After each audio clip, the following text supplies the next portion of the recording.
नमस्कार दोस्तों, आपका स्वागत है आपके अपने चैनल स्टडी वाइन्स ऑफिशियल पर। तो आज की इस वीडियो में हम संविधान के महत्वपूर्ण संशोधन को कवर करेंगे। बहुत ही इम्पोर्टेंट टॉपिक है।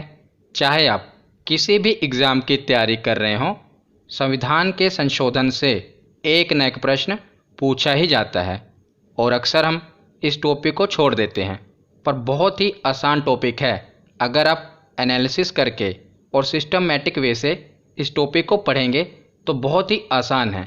तो मैंने अभी तक जितने भी महत्वपूर्ण संशोधन हुए हैं प्रीवियस ईयर एग्ज़ाम को एनालिसिस करके सभी महत्वपूर्ण संशोधन को कवर किया है। और अगर आप इस वीडियो को एंड तक देख लेते हैं और लास्ट में प्रीवियस ईयर क्वेश्चन को लगा लेते हैं तो आपका ये टॉपिक कंप्लीट हो जाएगा और इससे बाहर आपको कोई प्रश्न देखने को नहीं मिलेगा। तो चलिए बिना देरी किए हुए वीडियो को शुरू करते हैं। तो चलिए वीडियो की शुरुआत करते हैं और सबसे पहले देखते हैं कि हमारे संविधान में संशोधन करने का प्रावधान किस भाग तथा अनुच्छेद में इसका वर्णन है।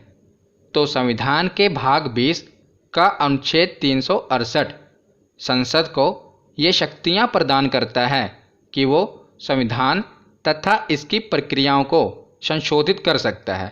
तो ये शक्तियाँ किसको हैं? संसद को हैं। और किस भाग में वर्णन है? तो भाग 20 में और अनुच्छेद 368। तो अनुच्छेद 368 में वर्णित प्रक्रिया के अनुसार संसद संविधान में नए उपबंध को जोड़कर या किसी उपबंध को हटाकर या बदलकर संविधान में संशोधन कर सकती है। तो ये शक्तियाँ किसको प्रदान है? संसद को। याद रखिएगा, ये पूछा गया है कि संविधान में संशोधन करने की शक्तियाँ किसको प्रदान की गई हैं? तो संसद को प्रदान की गई हैं और इसका वर्णन भाग 20 में किया गया है, अनुच्छेद 368 में किया गया है। और ये भी पूछा जाता है कि संविधान में संशोधन करने की प्रक्रिया का प्रावधान किस देश से लिया गया है? तो याद रखिएगा, दक्षिण अफ्रीका से हमने ये प्रावधान लिया है संविधान में संशोधन करने का। ये बहुत बार पूछा गया है, याद रखिएगा। अब आगे देखते हैं। तो आगे अब हम जितने भी महत्वपूर्ण संशोधन हैं उन्हें एक एक करके पढ़ना शुरू करते हैं। तो वीडियो को कंटिन्यू करने से पहले मैं आपको बता देता हूँ कि इससे पहले मैंने पॉलिटी के बहुत से इम्पोर्टेंट टॉपिक कवर कर दिए हैं और इंडियन ज्योग्राफी के भी बहुत से इम्पोर्टेंट टॉपिक कवर कर दिए हैं। अगर आपने उन वीडियोस को नहीं देखा तो प्लेलिस्ट में जाकर ज़रूर देख लेना। अगर अभी तक आपको ज्योग्राफी नहीं समझ आ रही तो अगर आप प्लेलिस्ट में जाकर ज्योग्राफी की एक भी वीडियो देख लेंगे तो आपको खुद ब खुद ये लगेगा कि ज्योग्राफी कितनी आसान है। तो इसीलिए प्लेलिस्ट में जाकर पुराने वीडियोस को ज़रूर देख लें, आपको बहुत फ़ायदा होगा। तो अब हम ये देखते हैं कि पहला संविधान संशोधन कब किया गया। तो पहला संविधान संशोधन 1951 में किया गया और इसे याद रखना बहुत ही आसान है। कैसे? तो देखिए, हमारा संविधान कब लागू हुआ? 26 जनवरी 1950 को। तो 1950 को हमारा संविधान लागू हुआ और उसी के एक साल बाद 1951 में पहला संविधान संशोधन कर दिया गया। तो पहला ही संशोधन है। 1950 में एक साल जोड़ेंगे, पहला ही संशोधन है। तो 1951 में पहला संशोधन किया गया और 9वीं अनुसूची को शामिल किया गया। तो इससे पहले जो हमारा मूल संविधान था उसमें केवल 8 अनुसूचियां थी, पर पहले संशोधन करके एक नवीं अनुसूची को शामिल किया गया, 9वीं अनुसूची। और वर्तमान में देखा जाए तो कितनी अनुसूचियां हैं? 12 अनुसूचियां हैं। मूल संविधान में 8 अनुसूची थी और 4 नई अनुसूचियों को संविधान में संशोधन करके शामिल किया गया। एक तो हमने देख ही लिया कि 1951 में 9वीं अनुसूची को शामिल किया गया। तो अब हम जितनी भी मतलब कि 4 अनुसूचियों को संशोधन करके शामिल किया गया है तो उन्हें एक ही स्लाइड में पढ़ लेते हैं और यही सबसे बढ़िया तरीका है इसको याद करने का। तो पहले संविधान संशोधन में 9वीं अनुसूची को शामिल किया गया 1951 में और इसके अंतर्गत भूमि सुधार से संबंधित प्रावधान को शामिल किया गया। तो ये तो हमने पढ़ लिया कि पहला संविधान संशोधन। तो 10वीं अनुसूची को 52वें संविधान संशोधन में शामिल किया गया। 52वें, तो देखिए 1951 में 9वीं अनुसूची, 51 के बाद 52 और 52 में उसे अगली 10वीं अनुसूची, और इसे सन 1985 में यह संशोधन किया गया।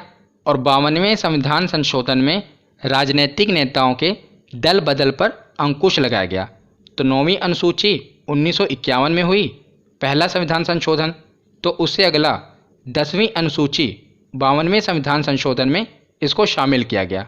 अब हम देखते हैं कि 11वीं अनुसूची को संविधान में कब शामिल किया गया।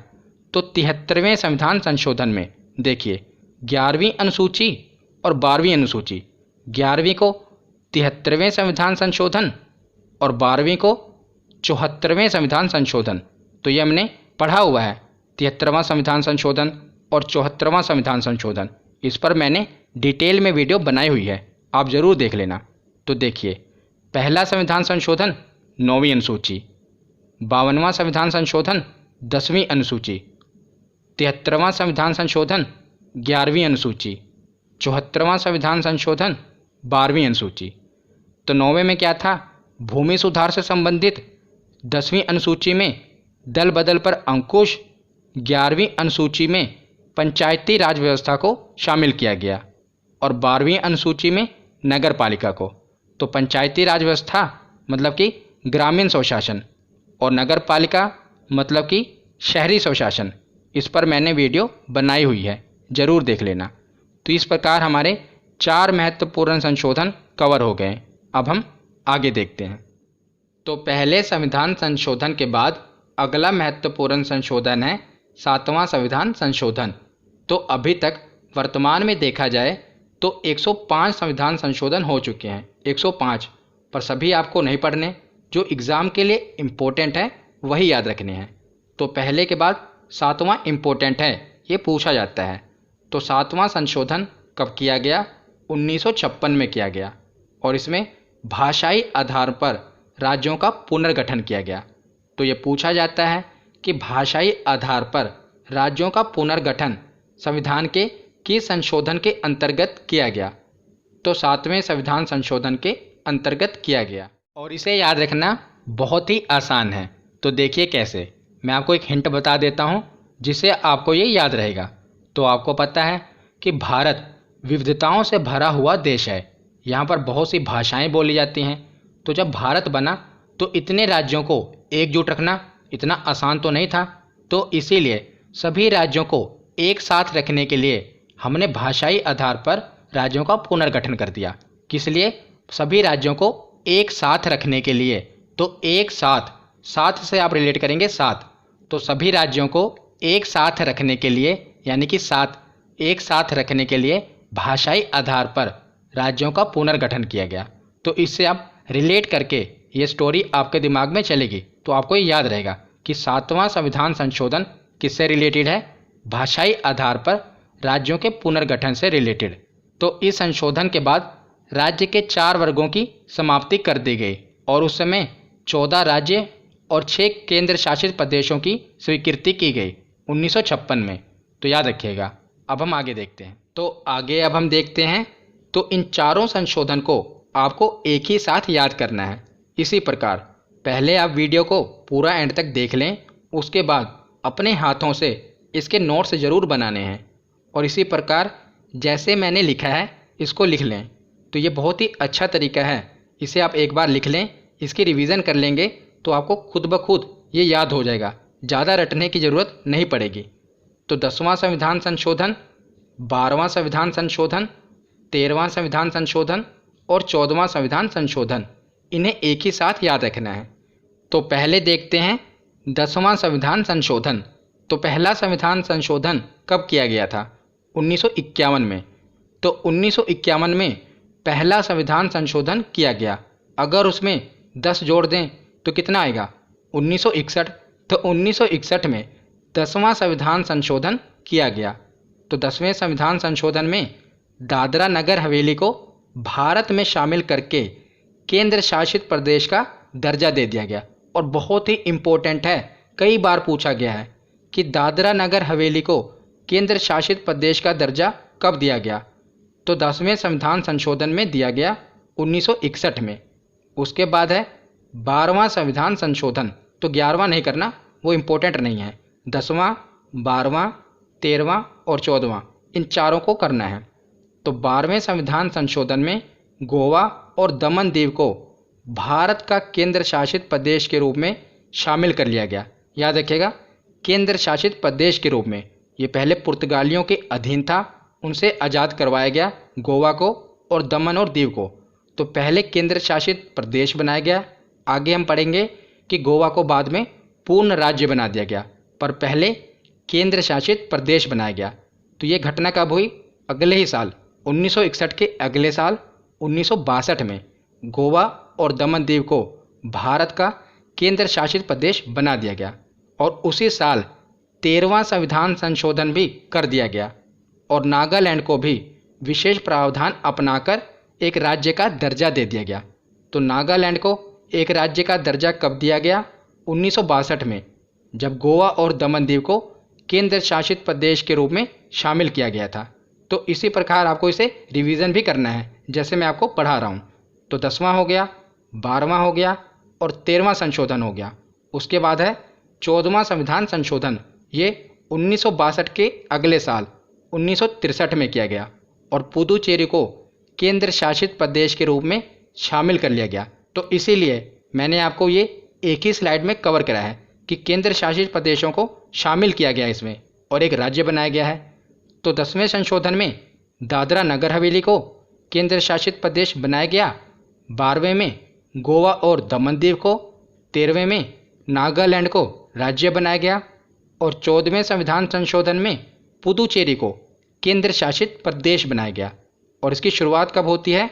1961 से, 10वें संशोधन से। और इसे भी याद रखना आसान है। मैंने आपको बताया कि 1951 में 10 जोड़ देंगे तो 1961 आएगा और 1961 को ही 10वां संशोधन हुआ। उसके एक साल बाद 12वां हुआ, उसी साल 13वां हुआ और उसके अगले साल 14वां संविधान संशोधन हुआ। तो इसी प्रकार आप इसे याद करेंगे। आशा करता हूँ आपको समझ में आया होगा। अब आगे देखते हैं। तो अगला महत्वपूर्ण संशोधन है 18वां संविधान संशोधन। तो इसमें पंजाब का भाषाई आधार पर पुनर्गठन किया गया। तो पंजाब को भी बांट दिया गया भाषाई आधार पर। तो जहाँ पर पंजाबी बोली जाती थी उसे पंजाब बना दिया गया और जहाँ पर हिंदी भाषा बोली जाती थी उसे हरियाणा बना दिया गया और पर्वतीय क्षेत्र को हिमाचल प्रदेश बना दिया गया और पंजाब और हरियाणा के बीच वाले क्षेत्र जिसे चंडीगढ़ कहा जाता है उसे केंद्र शासित प्रदेश बना दिया गया और पंजाब और हरियाणा की राजधानी भी चंडीगढ़ को बना दिया गया। तो याद रखिएगा, पंजाब का भाषाई आधार पर पुनर्गठन किया गया 18वें संशोधन के अंतर्गत और जहाँ पर पंजाबी भाषा बोली जाती थी पंजाब बना दिया गया, हिंदी भाषा वाले को हरियाणा और पर्वतीय क्षेत्र को हिमाचल प्रदेश और एक केंद्र शासित प्रदेश बनाया गया चंडीगढ़, जो पंजाब और हरियाणा की राजधानी है। याद रखिएगा। अब हम आगे देखते हैं। तो अगला संशोधन है 21वां संविधान संशोधन। तो देखिए 21, 71 और 92, इन तीनों को आपको एक ही साथ याद रखना है क्योंकि ये तीनों ही भाषाओं से संबंधित हैं। जो 21वां संविधान संशोधन हुआ था इसमें सिंधी भाषा को 8वीं अनुसूची में 15वीं भाषा के रूप में शामिल किया गया। इससे पहले जो हमारा मूल संविधान था इसमें कितनी भाषाएं थी? केवल 14 भाषाएं थी, पर वर्तमान में देखा जाए तो 22 भाषाएं हैं। तो जो 8 भाषाएं हैं इन्हें संविधान में संशोधन करके शामिल किया गया। तो पहले 14 भाषाएं थी, 8 भाषाओं को संशोधन करके शामिल किया गया। अब उन्हीं 8 भाषाओं को हम एक ही साथ पढ़ लेंगे ताकि आपको ये याद रहे। अब कितनी हैं? तो वर्तमान में 22 भाषाएं हैं। तो देखिए 8 भाषाओं को आपको एक ही साथ याद करना है, 21, 71 और 92। और 21 और 71 को अगर हम जोड़ भी दें तो भी 92 बनेगा। अगर आप 21 और 71 को जोड़ेंगे तो कितना बनेगा? 92। तो 21, 71 और 92 ये तीनों ही भाषाओं से संबंधित है और आपको भी इसी प्रकार याद रखना है। तो 21वें संशोधन में सिंधी भाषा को शामिल किया गया 1967 में और उसके बाद 71वां संशोधन किया गया इसमें 3 भाषाओं को शामिल किया गया 1992 में, और इसे शॉर्ट में कहा जाता है नमक। ना से नेपाली, मा से मणिपुरी और का से कोंकणी, नमक। तो शॉर्ट में आपको याद रखना है, इसे नमक कहा जाता है। 3 भाषाओं को शामिल किया गया। तो 71 के बाद 21, 71, 92, तो 92वां जो संशोधन हुआ था इसमें 4 भाषाओं को शामिल किया गया और इसे शॉर्ट में बदमाश कहा जाता है। BDMS, बदमाश। B से बोडो, D से डोगरी, M से मैथिली और S से संथाली। तो पहले 8 भाषा हो गई ना, एक हो गई सिंधी भाषा, फिर नमक, 1, 3, 4 और 4 ये हो गई।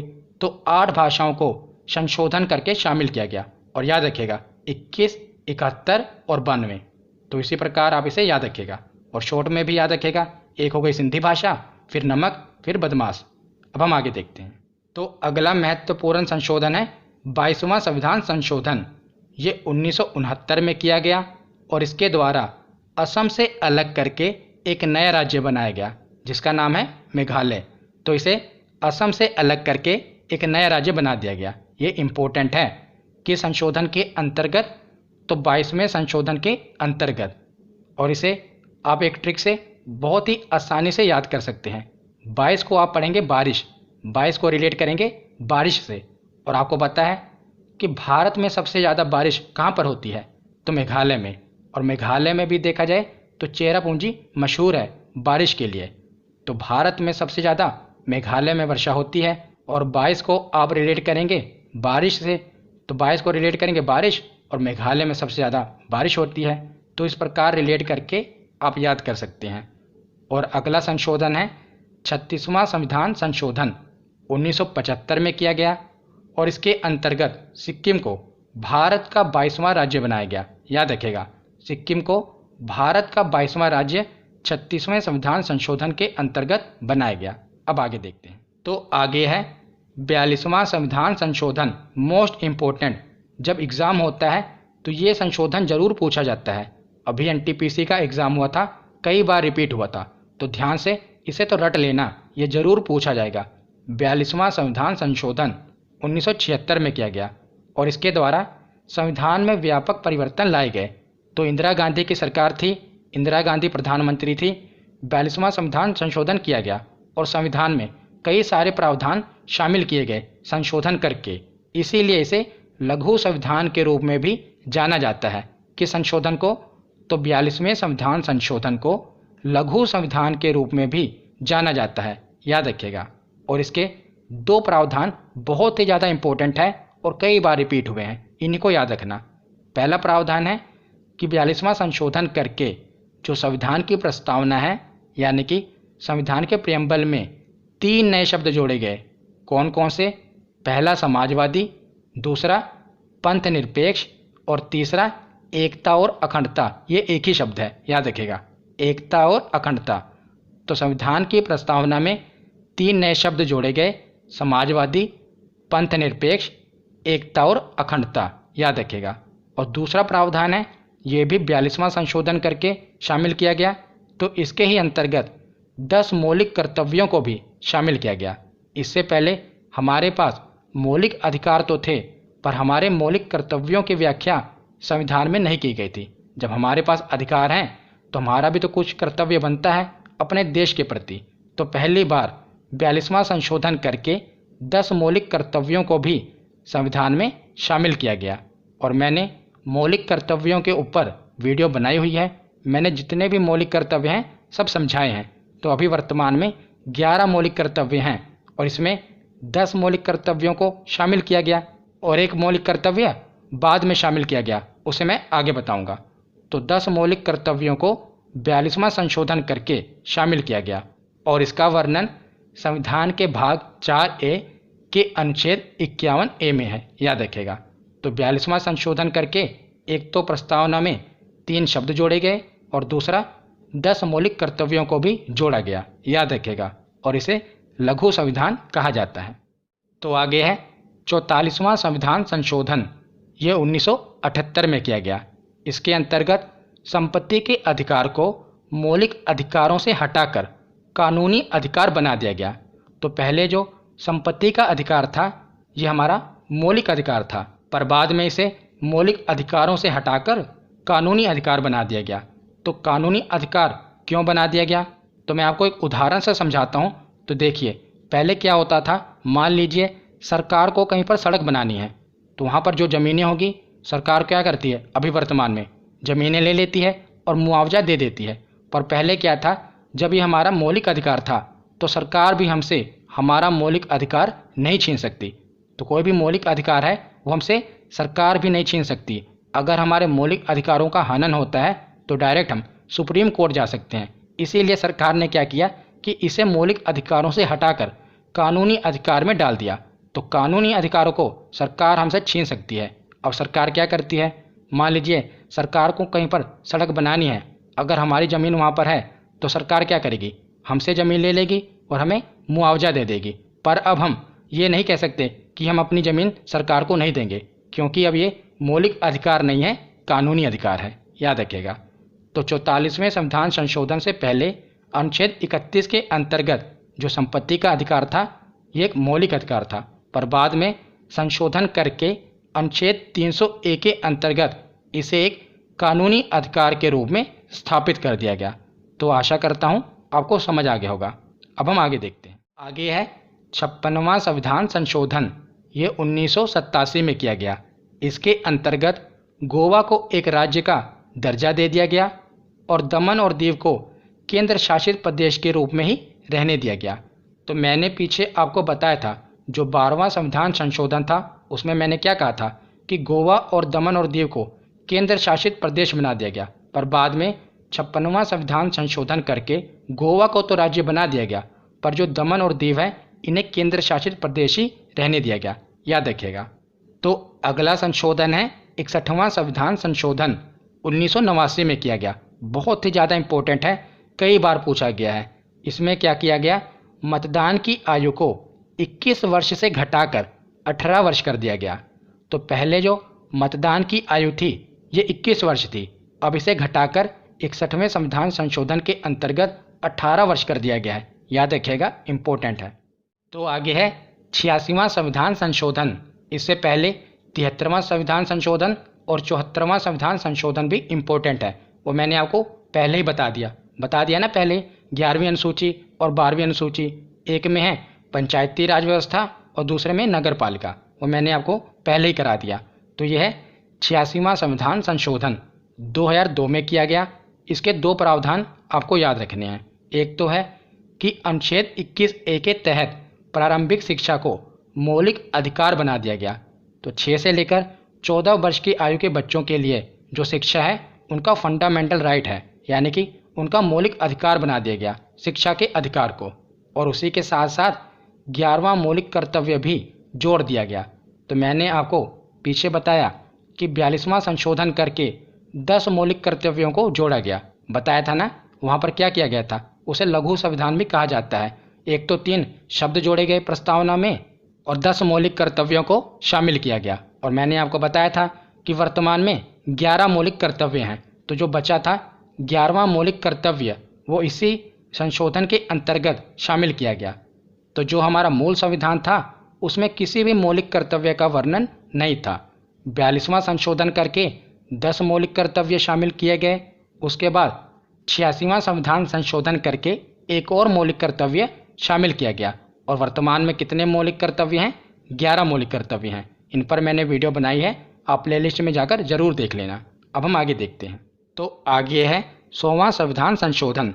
तो 100 से लेकर 105 तक आपको सभी संशोधन क्रम से याद रखने हैं।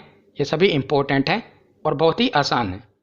तो 100वां संविधान संशोधन 2015 में किया गया और इसके अंतर्गत भारत और बांग्लादेश के बीच भूमि का हस्तांतरण किया गया। तो इस संशोधन में क्या किया गया, तो देखिए, जब भारत से बांग्लादेश अलग हुआ था, अलग तो पाकिस्तान हुआ था, वही पूर्वी पाकिस्तान बाद में बांग्लादेश बन गया था।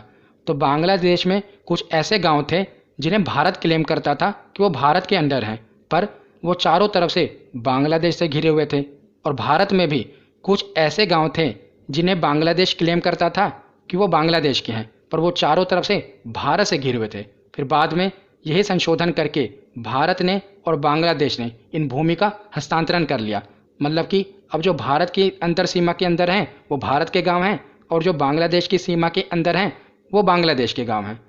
तो दोनों देशों ने आपसी सहमति से कुछ भूभागों का आदान प्रदान किया है इस संशोधन के अंतर्गत, और इसे याद रखना भी बहुत ही आसान है। तो जब भी हम किसी चीज़ का बंटवारा करते हैं तो हम क्या कहते हैं, 50-50 कर लो। तो भारत और बांग्लादेश ने भी जो उनके बीच में भूभाग थे उन्हें 50-50 कर लिया, आपस में बांट लिया। तो 50 और 50 कितने हुए, 100। तो इसे अब रिलेट कर सकते हैं। अब हम आगे देखते हैं। तो आगे है 101वां संविधान संशोधन। इसी के अंतर्गत जीएसटी को पूरे भारत में लागू किया गया। याद रखेगा, बहुत बार एग्जाम में पूछा गया है, जीएसटी को लागू किया गया कि संशोधन के अंतर्गत 101वां संविधान संशोधन के अंतर्गत 1 जुलाई 2017 को पूरे भारत में जीएसटी को लागू कर दिया गया। और ये विधेयक संख्या कितनी थी, यानी कि बिल नंबर कौन सा था, तो 122वां संविधान संशोधन विधेयक था। पर संशोधन कौन सा था, 101वां संविधान संशोधन था। ये दोनों ही आपको पता होने चाहिए, क्योंकि ये 100 से लेकर 105 तक ये तो आपको याद होने चाहिए। इनका विधेयक संख्या भी आपसे पूछी जा सकती है। तो विधेयक संख्या और संविधान संशोधन की संख्या, इसमें फ़र्क होता है। देखिए क्या होता है, संसद में जितने भी विधेयक पेश किए जाते हैं जरूरी नहीं है सब विधेयक बहुमत से पास हो जाएं। कुछ विधेयक बहुमत से पास हो जाते हैं, फिर वो अधिनियम बन जाते हैं। पर कुछ विधेयक पास नहीं हो पाते, वो अधिनियम नहीं बन पाते। फिर जब अगली बार विधेयक पेश किया जाता है तो उसकी जो संख्या होती है, मान लीजिए पिछली बार जो बिल पेश किया गया उसकी संख्या थी 100, वो पास नहीं हो पाया। फिर भी जो अगली बार बिल पेश किया जाएगा उसकी संख्या होगी 101।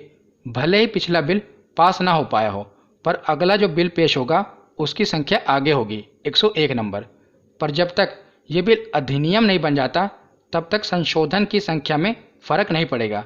मान लीजिए पिछला जो संशोधन था वो 90वां नंबर का संशोधन था। अब जब तक ये बिल अधिनियम नहीं बन पाएगा तब तक संशोधन की संख्या में वृद्धि नहीं होगी। तो जब ये बिल अधिनियम बन जाएगा, यानी कि बहुमत से पास हो जाएगा, तब जाकर संशोधन की संख्या में फ़र्क पड़ेगा। 90 से वो 91 नंबर का होगा, याद रखिएगा। तो आशा करता हूँ अब आपको पता चल गया होगा कि विधेयक संख्या और संविधान संशोधन की संख्या में फ़र्क क्यों होता है। अगला संविधान संशोधन है 102वां संविधान संशोधन।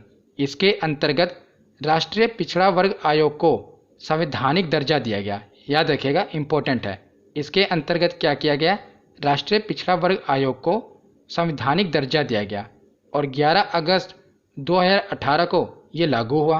और 123वां विधेयक था ये। पिछला जो विधेयक था वो 122वां नंबर था, वो पास हो गया, तो 101वां नंबर संशोधन हो गया। अगला विधेयक भी 123वां, ये भी पास हो गया, तो अगला संशोधन भी हो गया 102 नंबर का। अगर ये बिल पास ना होता, अगला फिर उसके बाद 124वें नंबर पर बिल आता। तब तक जब तक ये बिल पास ना हो जाता तब तक 102वां संशोधन ना हो पाता। पर यह बिल पास हो गया 123वां, इसीलिए 102वां संशोधन कर दिया गया। आशा करता हूँ आपको समझ आ गया होगा। अब हम आगे देखते हैं। तो अगला संशोधन है 103वां संविधान संशोधन। इसमें क्या किया गया कि जो सामान्य वर्ग के आर्थिक रूप से पिछड़े वर्ग के लोग थे, इन्हें शैक्षणिक संस्थानों और नियुक्तियों में 10% आरक्षण दिया गया। आपको पता ही है कि ईडब्ल्यूएस को आरक्षण दिया गया है। ये कौन से संशोधन के अंतर्गत, तो 103वें संविधान संशोधन के अंतर्गत। ये 12 जनवरी 2019 को लागू हुआ था। और ये विधेयक कौन सा था, 124वां संविधान संशोधन विधेयक। अगला संशोधन है 104वां संविधान संशोधन। विधेयक संख्या है 126वां, याद रखिएगा। इसके अंतर्गत क्या किया गया कि लोकसभा व राज्य की विधानसभाओं में SC/ST समुदाय के आरक्षण को 2030 तक बढ़ा दिया गया। तो 2030 तक लोकसभा और राज्य की विधानसभा में SC/ST समुदाय के आरक्षण को बढ़ा दिया गया। तो 2020 में ये आरक्षण खत्म हो रहा था, तो 104वां संशोधन करके अगले 10 सालों के लिए यह आरक्षण बढ़ा दिया गया है। और इसी के साथ याद रखिएगा कि लोकसभा और राज्य की विधानसभाओं में जो एंग्लो इंडियन यानी कि आंग्ल भारतीय समुदाय के लिए जो आरक्षण था उसे ख़त्म कर दिया गया। तो आगे अब हम देखते हैं जो लेटेस्ट संविधान संशोधन हुआ है, 105वां संविधान संशोधन। विधेयक संख्या है 127वां संविधान संशोधन विधेयक है और संशोधन कौन सा है? 105वां। तो राष्ट्रपति रामनाथ कोविंद ने 18 अगस्त 2021 को 105वें संविधान संशोधन अधिनियम 2021 को अपनी स्वीकृति दे दी है। तो जो ये विधेयक था ये अधिनियम बन चुका है। इसमें क्या है? तो इसके अंतर्गत राज्यों को ओबीसी सूची बनाने का अधिकार दे दिया गया है। तो जो अन्य पिछड़ा वर्ग समुदाय के लोग हैं इनकी सूची बनाने का अधिकार अब राज्यों को दे दिया गया है इस संशोधन के अंतर्गत। तो अब हमने सभी संशोधन पढ़ लिए, अब हम इसके प्रीवियस ईयर क्वेश्चन देख लेते हैं। तो पहला प्रश्न है कि भारतीय संविधान में संशोधन होता है किस अनुच्छेद के अनुसार? तो इसका सही जवाब होगा अनुच्छेद 368 के अनुसार। अगला प्रश्न है कि भारतीय संविधान की कौन सी विशेष व्यवस्था दक्षिण अफ्रीका के संविधान से ली गई है? तो इसका सही जवाब होगा कि भारतीय संविधान में संशोधन की व्यवस्था दक्षिण अफ्रीका के संविधान से ली गई है। अगला प्रश्न है कि संविधान में संशोधन की पहल की जा सकती है लोकसभा में, केवल राज्यसभा में, केवल राज्य विधानसभाओं में या संसद में किसी एक सदन में? तो इसका सही जवाब होगा ऑप्शन डी, संसद के किसी एक सदन में, या तो लोकसभा में या राज्यसभा में संशोधन की पहल की जा सकती है। अगला प्रश्न है कि निम्न में से कौन सा संशोधन अधिनियम लघु संविधान माना जाता है? तो मैंने आपको बताया था कौन सा था, 42वां संविधान संशोधन अधिनियम, इसे लघु संविधान माना जाता है। अगला प्रश्न है कि भारतीय संविधान में किस संशोधन द्वारा नागरिकों के मौलिक कर्तव्यों को सम्मिलित किया गया? तो बताइए, मैंने आपको बताया था कि जो 42वां संविधान संशोधन हुआ था इसके मुख्यतः दो प्रावधान आपको याद रखने थे। एक मैंने आपको बताया था कि 3 शब्द जोड़े गए थे प्रस्तावना में, और दूसरा बताया था कि 10 मौलिक कर्तव्य शामिल किए गए थे। तो इसका सही जवाब क्या होगा? 42वां संशोधन। अगला प्रश्न है कि भारतीय संविधान की प्रस्तावना में पंथनिरपेक्ष, समाजवादी और राष्ट्र की एकता एवं अखंडता ये वाक्यांश किस संशोधन द्वारा समाविष्ट किए गए हैं? तो बताइए इसका सही जवाब क्या होगा? 42वां संशोधन। अगला प्रश्न है कि किस संविधान संशोधन एक्ट के तहत मतदाताओं की आयु 21 वर्ष से घटाकर 18 वर्ष कर दी गई? तो इसका सही जवाब क्या होगा? ऑप्शन ए, 61वें संविधान संशोधन के अंतर्गत। अगला प्रश्न है कि 71वें संविधान संशोधन में कौन सी भाषा को 8वीं अनुसूची में शामिल किया गया? नेपाली, मणिपुरी, डोगरी या कोंकणी? तो इसका शॉर्ट फॉर्म क्या था? नमक, यानी कि नेपाली, मणिपुरी और कोंकणी इनको तो शामिल किया गया था, पर जो डोगरी भाषा थी इसको 71वें संशोधन में शामिल नहीं किया गया था, इसको 92वें संशोधन में शामिल किया गया था। अगला प्रश्न है कि निम्नलिखित में से कौन से संशोधन के पश्चात बोडो और डोगरी भाषाएं 8वीं अनुसूची में शामिल की गई थी? तो मैंने आपको बताया था भाषाओं से रिलेटेड, पहला था 21, फिर 71, फिर 92। 21 में क्या था? सिंधी भाषा, 71 में नमक और बाकी की भाषाएं थी 92 में। तो इसका सही जवाब होगा 92वां संविधान संशोधन। अगला प्रश्न है 1 जुलाई 2017 को भारत में जीएसटी को किस संविधान संशोधन के अंतर्गत लागू किया गया? तो कौन सा संशोधन था? 101वें नंबर का संविधान संशोधन जिसमें जीएसटी को लागू किया गया था। अगला प्रश्न है कि भारत के संविधान के 44वें संशोधन द्वारा निम्नलिखित अधिकार को मौलिक अधिकार की श्रेणी से हटा दिया गया? तो कौन सा अधिकार था जिसे मौलिक अधिकार से हटाकर कानूनी अधिकार बना दिया गया? संपत्ति का अधिकार। आज का आखिरी प्रश्न है कि भारत के संविधान में नई अनुसूची किस संशोधन अधिनियम द्वारा जोड़ी गई? तो मैंने आपको बताया था पहले मूल संविधान में कितनी अनुसूचियां थी? 8 अनुसूची। तो पहला ही संशोधन हुआ था जिसमें 9वीं अनुसूची को जोड़ा गया था। तो इसका सही जवाब होगा पहला संशोधन अधिनियम। तो आज की ये वीडियो यहीं पर ख़त्म होती है। कैसी लगी ये वीडियो कमेंट सेक्शन में ज़रूर बताना। धन्यवाद।